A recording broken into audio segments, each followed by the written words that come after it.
YCP నేతల దీక్షలపై Nellore rural MLA Kotamreddy Sridhar Reddy తీవ్ర స్థాయిలో ధ్వజమెత్తారు. వైసీపీ చేపడుతున్నవి నిరసన దీక్షలు కాదని ప్రాయశ్చిత్త దీక్షలని మండిపడ్డారు. గత 5 ఏళ్ల పాలనలో జగన్ రాష్ట్రాన్ని నాశనం చేస్తే ప్రస్తుతం సీఎం చంద్రబాబు రాష్ట్రాన్ని అభివృద్ధి పదంలో నడిపిస్తున్నారని స్పష్టం చేశారు.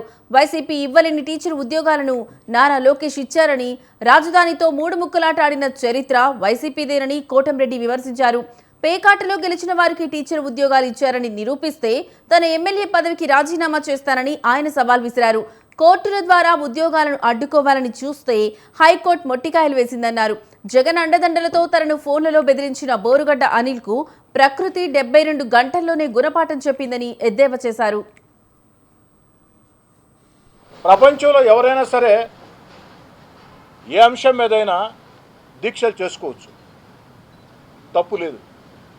కానీ వైఎస్ఆర్ కాంగ్రెస్ పార్టీ చేయాల్సింది నిరసన దీక్షలు కాదు. వైఎస్ఆర్ కాంగ్రెస్ పార్టీ చేయాల్సింది ప్రాయశ్చిత్త దీక్షలు చేసుకోవాలా. వైఎస్ఆర్ కాంగ్రెస్ పార్టీ నిరసన దీక్షలు కాదు చేయాల్సింది, ప్రాయశ్చిత్త దీక్షలు చేసుకోవాలా.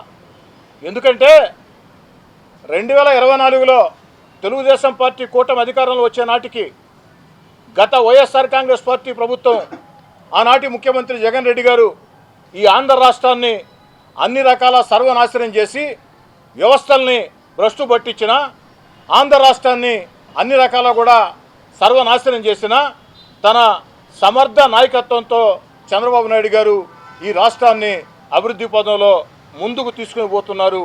దాన్ని చూసి వైఎస్ఆర్ కాంగ్రెస్ పార్టీ